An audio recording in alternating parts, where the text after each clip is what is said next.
नमस्कार दोस्तों, आज हम करंट स्पेशल सुपरफास्ट की सीरीज स्टार्ट करेंगे जो आपके आने वाले एग्ज़ाम्स आरपीएफ, एसएससी जीडी और एनटीपीसी के लिए अत्यंत उपयोगी होंगे। तो शुरू करते हैं आज की सीरीज।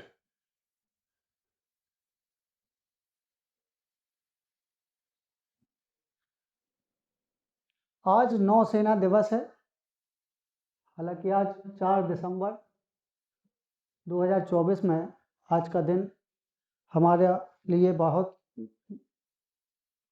गर्व की बात है कि आज के दिन हम लोग समस्त देशवासी नौसेना दिवस मना रहे हैं, जो कि 1971 में भारत और पाकिस्तान के बीच हो रहे युद्ध के दौरान इंडियन नेवी ने पाकिस्तान की समुद्री सेना को घुटने टेकने पर मजबूर कर दिया था, जिस वजह से आज के दिन हम नौसेना दिवस मनाते हैं।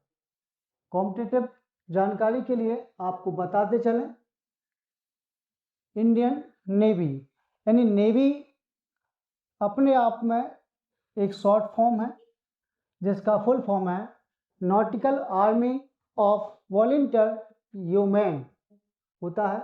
हमारी भारतीय सेना का आदर्श वाक्य शस्त्र नो वर्णा, जो कि संस्कृत में है, इसे वेदों से लिया गया है।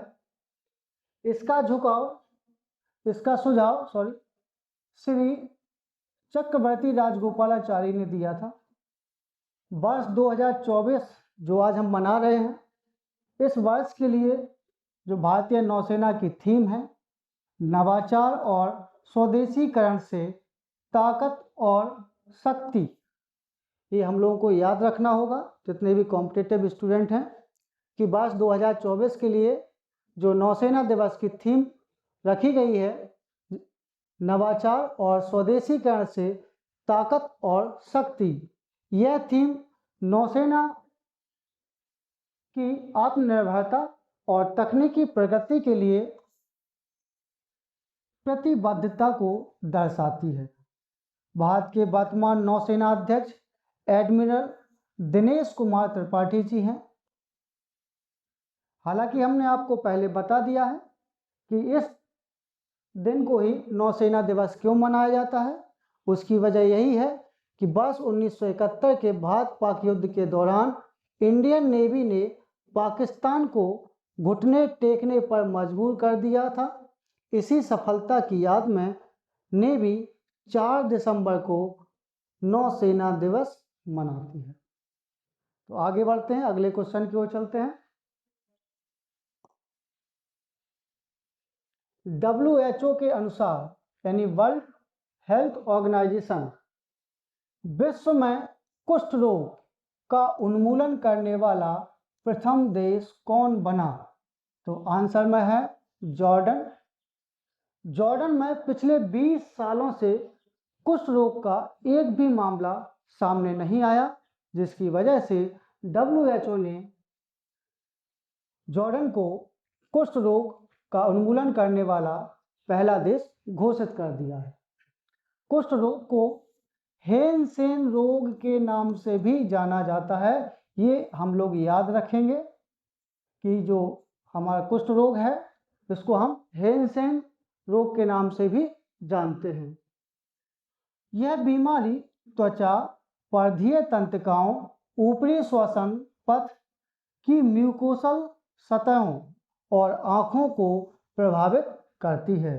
यह बीमारी बचपन से लेकर बुढ़ापे तक किसी भी उम्र के व्यक्तियों को हो सकती है। यह बीमारी एक दूसरे व्यक्ति में भी फैल सकती है। तो हम जानते हैं कि यह बीमारी कितनी खतरनाक है, जिसके लिए हर देश प्रयासरत है।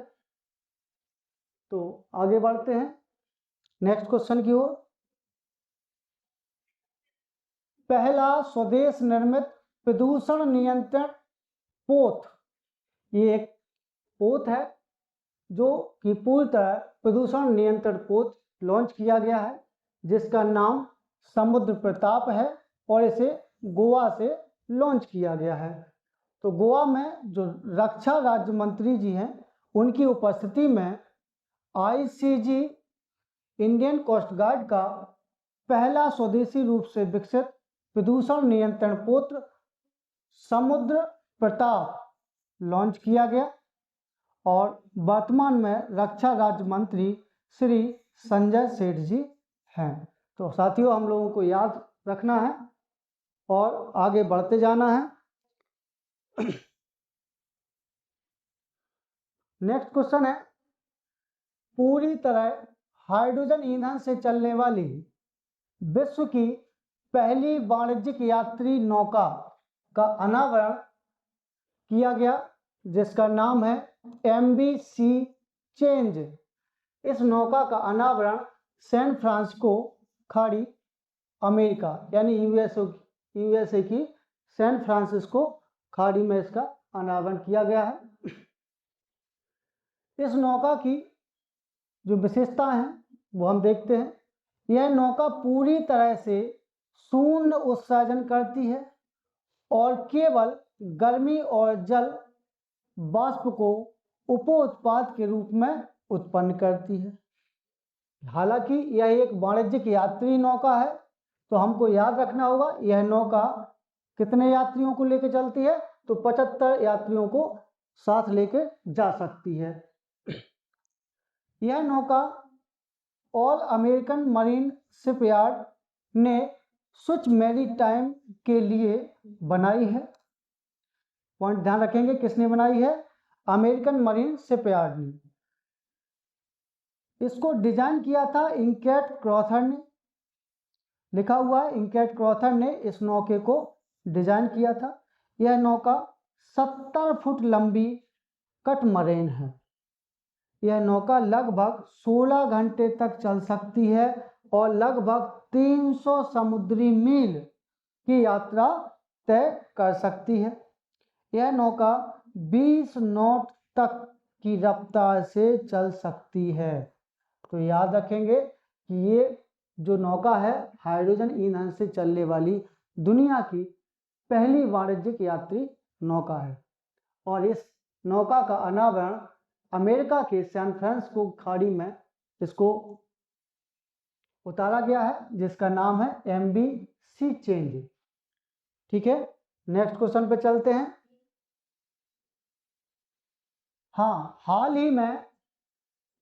ही में जंपिंग स्पाइडर की 2 नई प्रजातियों की खोज की गई। तो ये जो 2 नई प्रजातियों की खोज की गई कहाँ की गई है? पश्चिमी घाट में। ये जंपिंग स्पाइडर हम सब जानते हैं, जो जंपिंग मतलब उछल कूद करने वाले। अब ये दो जंपिंग स्पाइडर खोजे गए हैं। उनके नाम, पहले का नाम MS स्वामीनाथन के नाम पर रखा गया है जिसे हम हेब्रोसिस्टम स्वामीनाथन कहेंगे।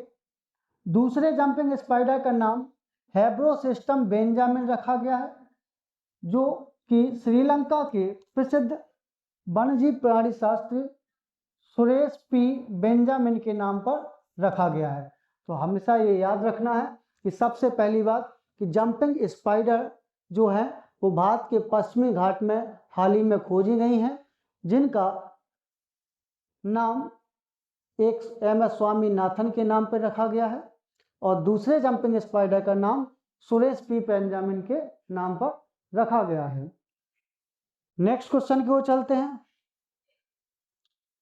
किन 5 देशों के पास विश्व का 54% वन क्षेत्र है?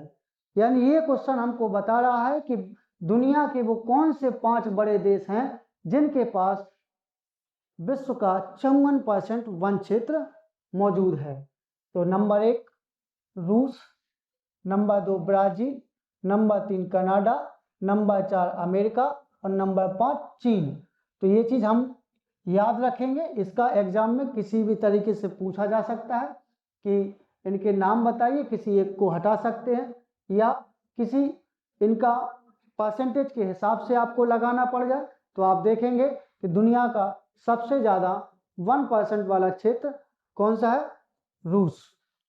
जिसके पास अकेले 20.1% फॉरेस्ट एरिया है।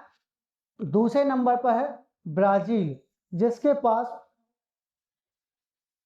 12.3% फॉरेस्ट एरिया है। तीसरे नंबर पे आता है कनाडा, जिसके पास 8.6% फॉरेस्ट एरिया है। चौथे नंबर पे आता है यूएस, जिसके पास 7.7% वन फॉरेस्ट है। और पांचवें नंबर पे आता है चाइना, जिसके पास 5.48% एरिया फॉरेस्ट का है। अब अगर हम परसेंट के हिसाब से देखें तो यही आता है। नंबर 1 रूस, ब्राज़ील, कनाडा, यूएस और चाइना। तो साथियों आपको याद रखना होगा। आगे चलते हैं नेक्स्ट क्वेश्चन की ओर। देश की सबसे बड़ी तेंदुआ सफारी, बड़ा इंपॉर्टेंट क्वेश्चन है। भारत वन्यजीव संरक्षण के क्षेत्र में बहुत तेजी से आगे बढ़ रहा है और नए नए क्षेत्रों को बायोलॉजिकल पार्क के रूप में घोषित किया जा रहा है, जिसमें बन्नेरघट्टा बायोलॉजिकल पार्क। तो बन्नेरघट्टा बायोलॉजिकल पार्क जो कर्नाटक के बेंगलुरु में है, उसे तेंदुआ सफारी के रूप में घोषित किया गया है, जो कि भारत की सबसे बड़ी तेंदुआ सफारी के रूप में स्थापित की जाएगी। यह एक राष्ट्रीय उद्यान भी है। इसकी स्थापना 1970 में हुई थी और 1974 में इसे राष्ट्रीय स्थान का दर्जा दिया गया था।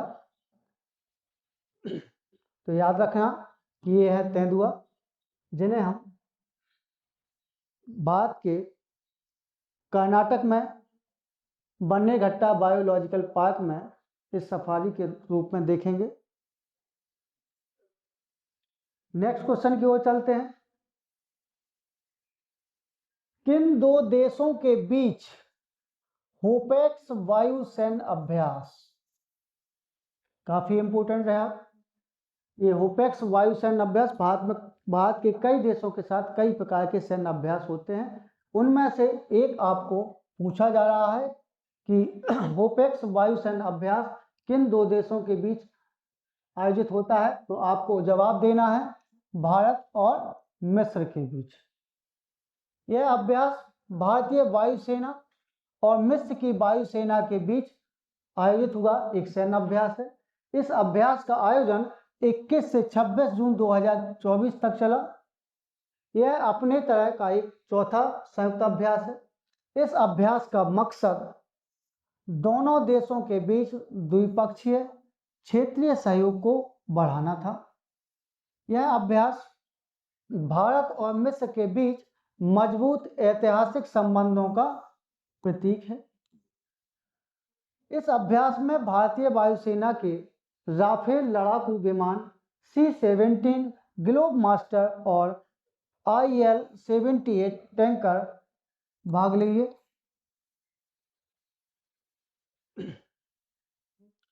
चलते हैं नेक्स्ट क्वेश्चन की ओर। भारतीय वायुसेना के नए अध्यक्ष कौन बने।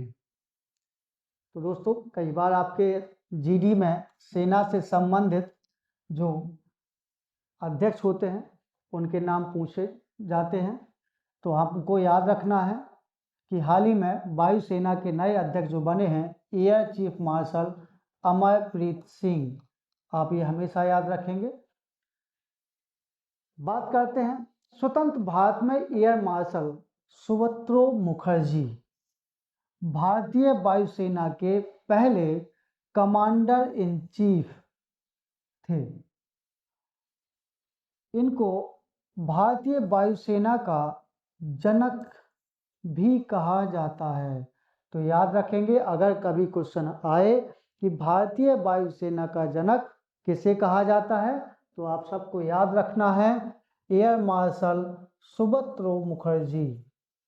ओके, तो आगे बढ़ते हैं। ये रहे हमारे अमरप्रीत सिंह जी, जो कि भारतीय वायुसेना के नए अध्यक्ष के रूप में पद ग्रहण किया है इन्होंने। नेक्स्ट क्वेश्चन, संयुक्त राष्ट्र द्वारा वर्ष 2025 को, बहुत इंपॉर्टेंट क्वेश्चन रहेगा एग्जाम के लिए, संयुक्त राष्ट्र द्वारा वर्ष 2025 को किस रूप में मनाए जाने की घोषणा की गई है? तो ये आपको हमेशा हमेशा याद रखना है। ये जितने भी क्वेश्चन आगे 2024 और 25 की जितने भी एग्जाम्स होंगे उनके लिए बहुत महत्वपूर्ण रहेगा ये क्वेश्चन। तो याद रखेंगे हम लोग कि अंतरराष्ट्रीय क्वांटम विज्ञान और प्रौद्योगिकी वर्ष के रूप में संयुक्त राष्ट्र संघ ने वर्ष 2025 को मनाने की घोषणा पहले से ही कर दी है। ये आपको 7 जून 2024 की जानकारी दी जा रही है। संयुक्त राष्ट्र महासभा ने 19 जून 2024 को वर्ष 2025 को अंतरराष्ट्रीय सहकारिता वर्ष घोषित करने का प्रस्ताव पारित किया था। इस साल का विषय सहकारिता से सभी की समृद्धि के निर्माण करना है। अब बात की है वर्ष 2025 की, ये अपना 24 का हो गया। अब बात है 2025 की, तो अंतरराष्ट्रीय क्वांटम विज्ञान एवं प्रौद्योगिकी वर्ष, ये हमेशा आप लोग अच्छी तरह से याद रखेंगे कि वर्ष 2025 अंतरराष्ट्रीय क्वांटम विज्ञान एवं प्रौद्योगिकी वर्ष घोषित किया गया है। किसके द्वारा किया गया है? तो संयुक्त राष्ट्र ने किया है। इसको घोषित करने का मकसद यही है कि क्वांटम विज्ञान और इसके इस्तेमाल के बारे में लोगों में जागरूकता बढ़ाना है। तो आखिर आप लोग ये ध्यान रखेंगे, बहुत इंपॉर्टेंट रहेगा एग्जाम की दृष्टि से। चलते हैं दूसरे क्वेश्चन की ओर।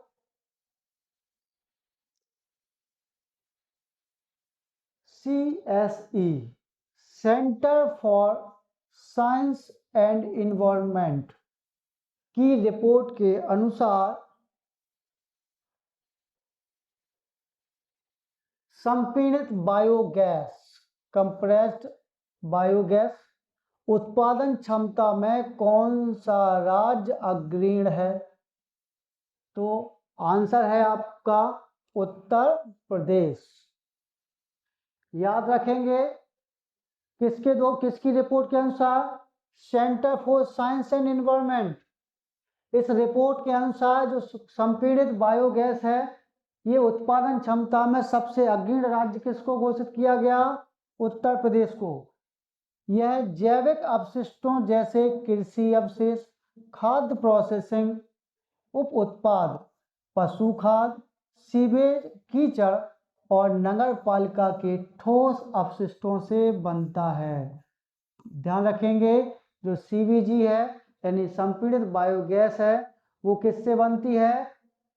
कृषि अवशेषों से, खाद्य प्रोसेसिंग उप उत्पाद से, पशु खाद से, सीवेज, कीचड़ और नगर पालिका के ठोस अपशिष्टों से ये गैस बनती है, जिसमें सबसे आगे है उत्तर प्रदेश। इसमें मीथेन की मात्रा 90% से ज़्यादा होती है।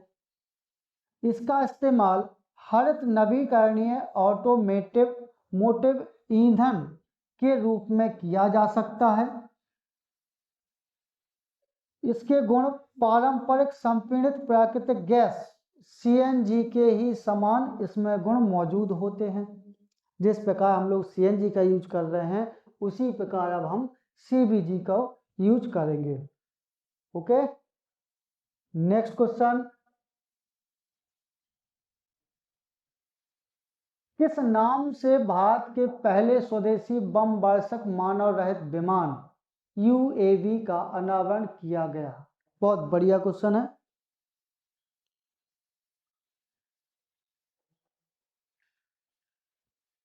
तो पढ़ते हैं, भारत के पहले स्वदेशी बम वर्षक मानव रहित विमान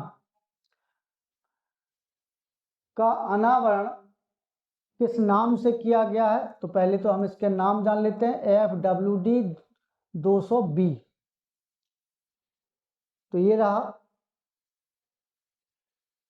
FWD 200B, एक भारत का पहला स्वदेशी बम वर्षक मानव रहित विमान है। यह मध्यम ऊंचाई और लंबी अवधि तक उड़ान भरने में सक्षम है। इसकी क्रूज गति 152 किलोमीटर प्रति घंटा और अधिकतम गति 250 किलोमीटर प्रति घंटा है। इसकी पेलोड क्षमता 30 किलोग्राम है। यह 12,000 फीट की ऊंचाई पर संचालित होता है और 15,000 फीट तक पहुंच सकता है। इसकी क्षमता 7 घंटे और रेंज 800 किलोमीटर है।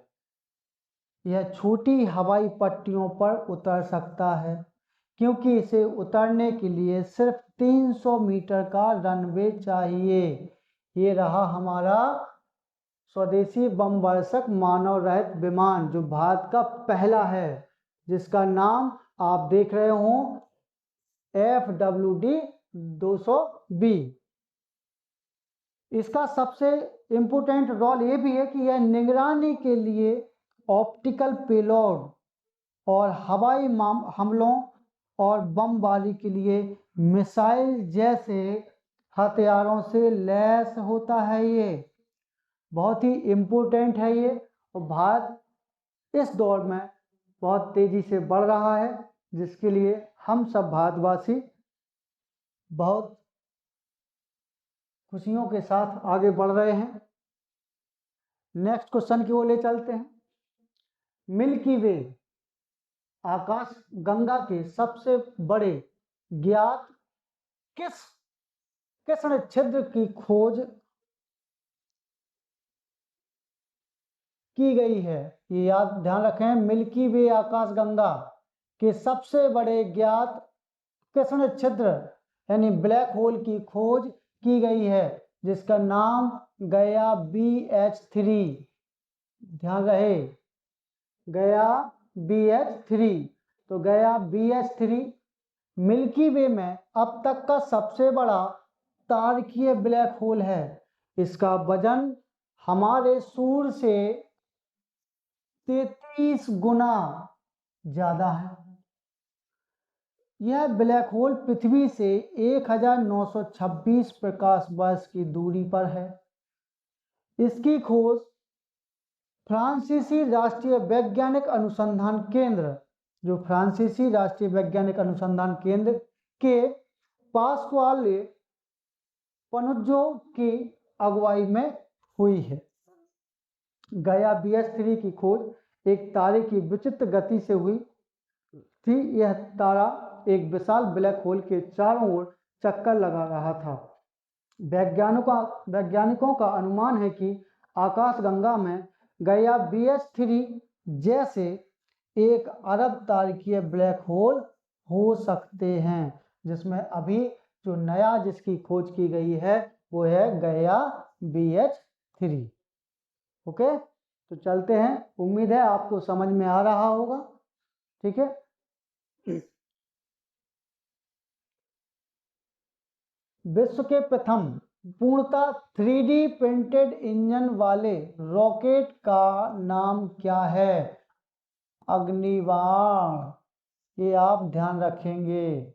इस सीरीज के जितने भी क्वेश्चन हैं SSC GD, NTPC, RPF, SI और कांस्टेबल के लिए अत्यंत महत्वपूर्ण हैं। इसलिए इस वीडियो को आप अच्छी तरीके से देखें और समझें। जो इम्पोर्टेंट टर्म्स हैं वो आप बिल्कुल भी याद रखेंगे। तो अग्निबाण शॉर्टेड के बारे में हम जानते हैं, जो कि भारत का क्या विश्व का पूर्णतः 3D प्रिंटेड इंजन वाला रॉकेट तैयार हुआ है, जिसका नाम अग्निबाण है।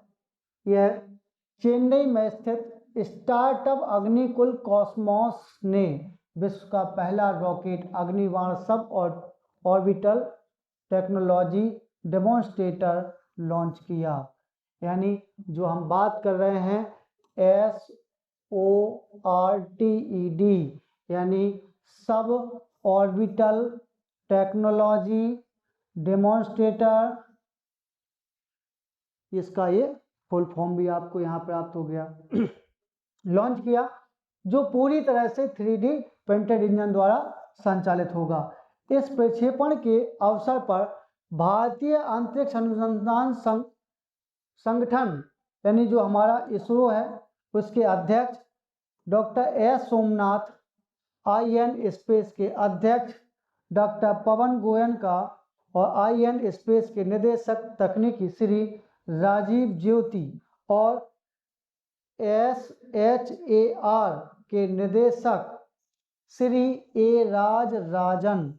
आप ध्यान रखेंगे यहाँ पर आपको इसरो के अध्यक्ष doctor S Somnath, IN space के अध्यक्ष doctor Pawan Goenka, IN space के निदेशक जो कि तकनीकी रूप से राजीव ज्योति और SHAR के निदेशक श्री A राजराजन हैं। ये सभी अनेक गणमान्य व्यक्ति इस टाइम पर उपस्थित रहे थे। तो आगे बढ़ते हैं। DRDO द्वारा किस मिसाइल का सफल परीक्षण किया गया? किसके द्वारा?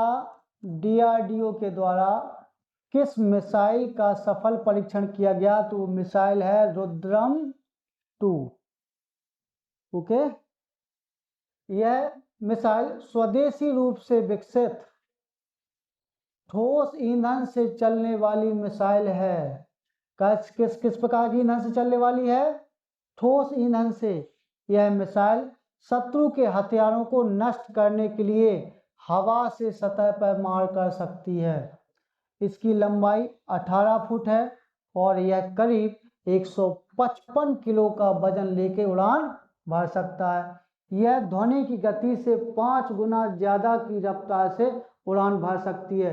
ये जो रुद्रम सेकंड है ये आपको ध्यान रखना है, ध्वनि की गति से 5 गुना ज़्यादा की रफ्तार से उड़ान भर सकती है। इसकी रेंज 300 किलोमीटर है और यह 3 से 15 किलोमीटर तक की ऊंचाई तक जा सकती है। यह 5 मीटर की सटीकता से मार कर सकती है। और आप ध्यान रखेंगे भारतीय वायुसेना का प्लान यही है कि इसे तेजस फाइटर जेट, AMCA और TED-BF फाइटर जेट में लगाया जाए। तो ये कितना इम्पोर्टेंट मिसाइल है रुद्रम सेकंड, जिसकी आगे की भी प्लानिंग हमारी भारतीय सेना की हो चुकी है कि इसे सुपर तेजस फाइटर जेट, AMCA और TED-BF फाइटर जेट जैसे विमानों में इसका इस्तेमाल किया जा सके।